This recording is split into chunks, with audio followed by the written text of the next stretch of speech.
सरस्वती जैसी तीन सबसे पवित्र और पूजनीय नदियों का दिव्य संगम होता है। इन नदियों के संगम में स्नान करने एवं संगम का जल ग्रहण करने से मनुष्य मुक्ति का अधिकारी बन जाता है और इसमें किंचित भी संदेह नहीं है।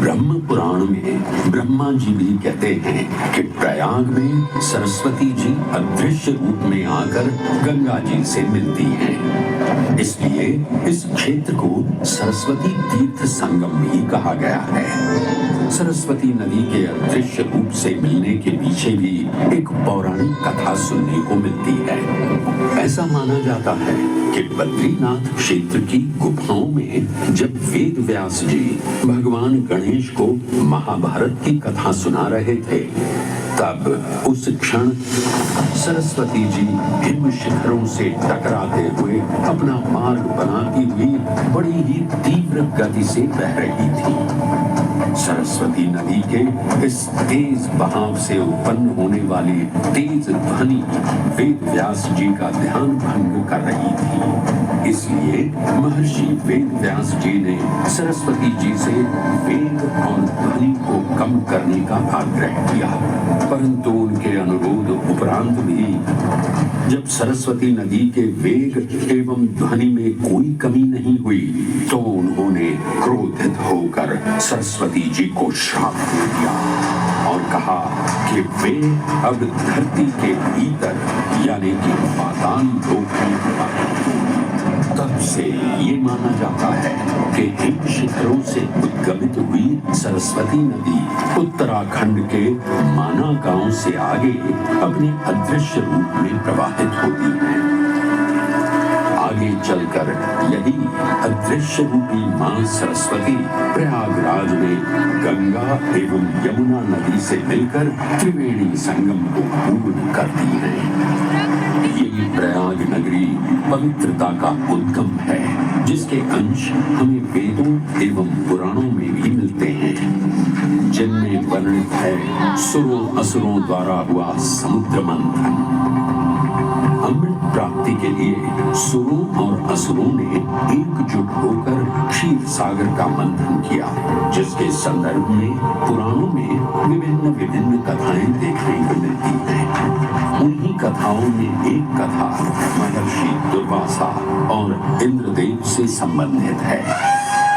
इस कथा के अनुसार ऋषि दुर्वासा ने इंद्रदेव से प्रसन्न हो उन्हें पारिजात पुष्पों की एक दिव्य माला भेंट की, जिसे इंद्रदेव ने साधारण पुष्पों की माला समझ स्वयं धारण न कर उसे अपने वाहक गजराज ऐरावत के मस्तक पर रख दिया।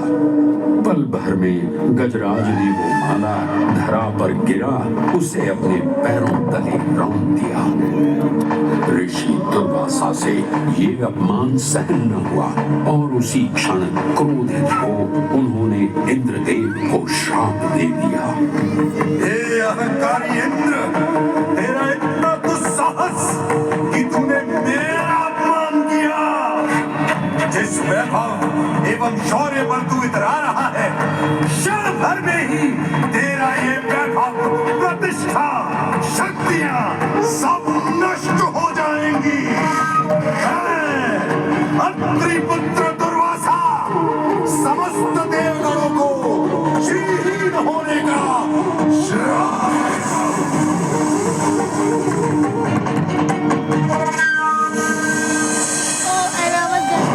इस श्राप के परिणाम स्वरूप स्वर्गलोक से लेकर वैकुंठ धाम तक का सारा वैभव चला गया।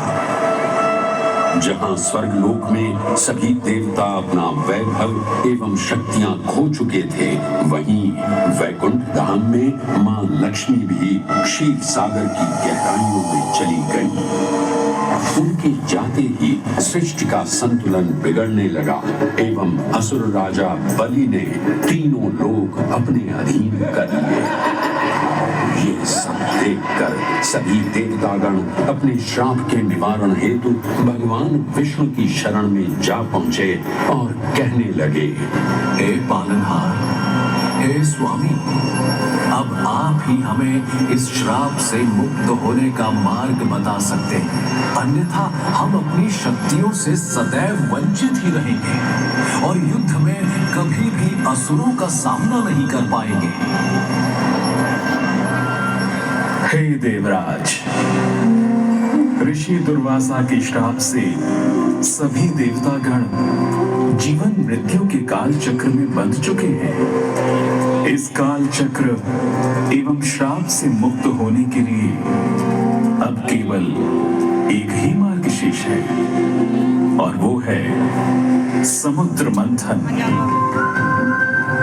इस समुद्र मंथन से निकलने वाले रत्न ही आपके खोए हुए यश, वैभव और कीर्ति को पुनः स्थापित करेंगे।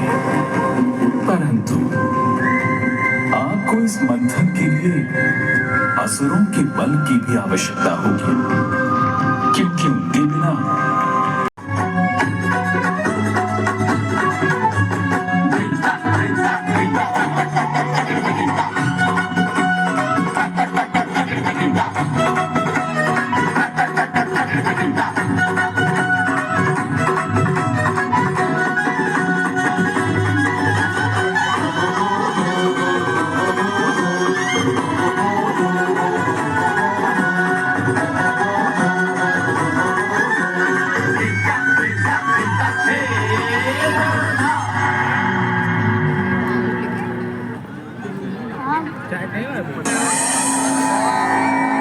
नमो गंगाय ऐसे करे थे प्यारी पूरा नमो गंगाय नमो नमो गंगाय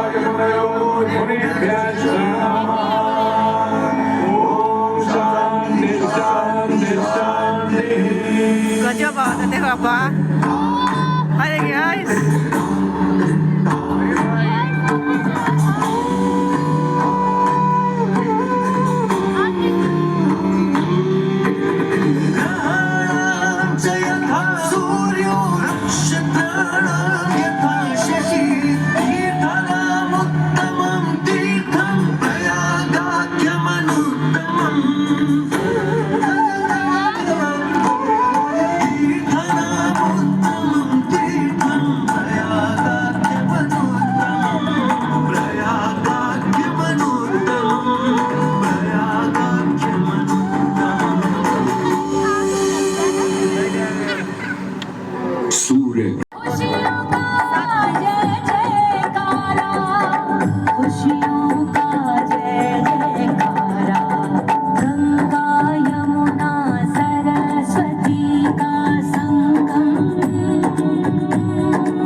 ईश्वर का भरा रोशन है धरती और गगन रोशन है कुटुंब है महाकुंभ है कुंभ है महाकुंभ है महाकुंभ है कुंभ है महाकुंभ है गंगा जीवन को पावन करता कुंभ है संगम देवों की महिमा का गुणगान करता कुंभ है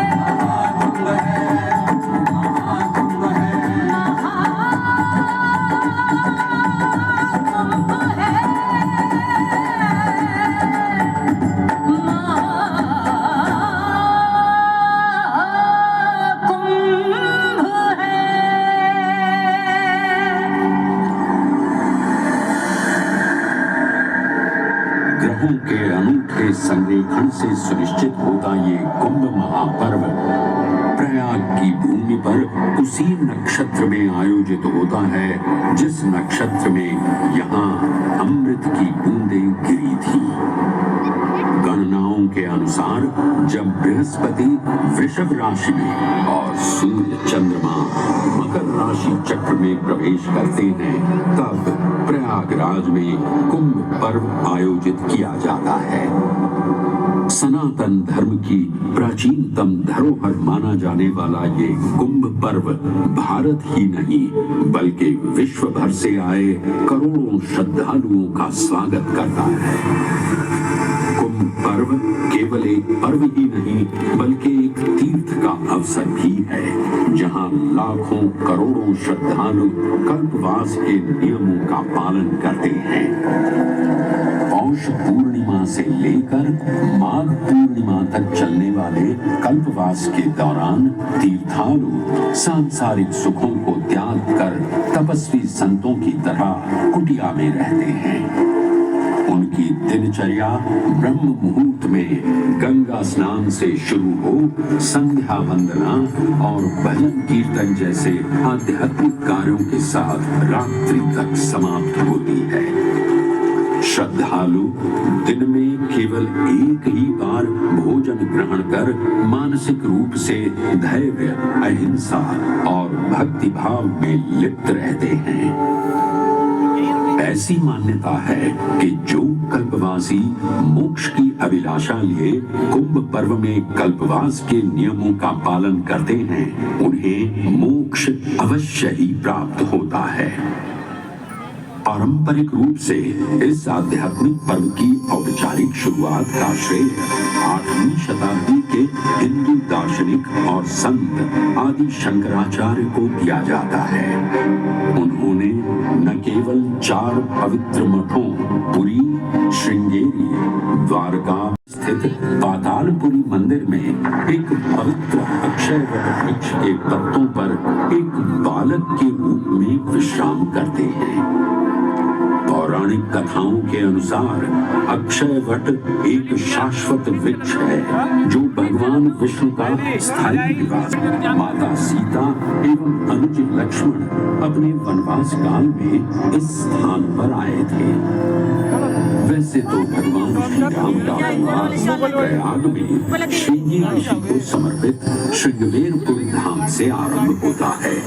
ये वही स्थान है जहां निषाद राज गुह ने भगवान श्री राम, माता सीता और अनुज लक्ष्मण को गंगा पार जाने के लिए सहायता प्रदान की। श्रृंगवेरपुर से प्रभु श्री राम ऋषि भरद्वाज के आश्रम पहुंचे थे। भरद्वाजा गोस्वामी तुलसीदास जी ने रामचरितमानस में ऋषि भरद्वाज का निवास स्थान प्रयागराज ही बताया है। ऋषि भरद्वाज से त्रिवेणी संगम की महिमा सुन प्रभु श्री राम, माता सीता और अनुज लक्ष्मण त्रिवेणी संगम में स्नान कर तीनों नदियों का आशीर्वाद प्राप्त करते हैं। इसी कड़ी में एक प्रचलित कथा के अनुसार संगम तट पर ही माता सीता ने प्रभु श्री राम से महादेव और परम शक्ति मां पार्वती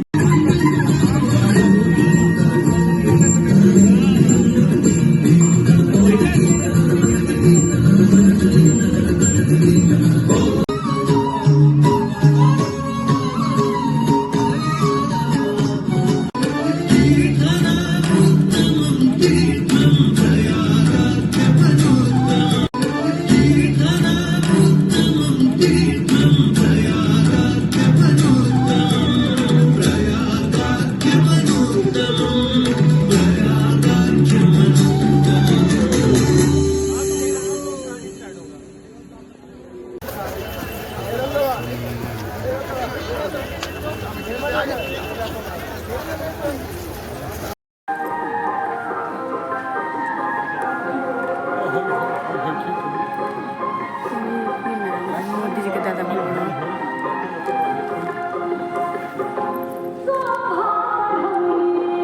चले जाओ। ठीक है, खड़ा हो तो नहीं हम लोग फोटो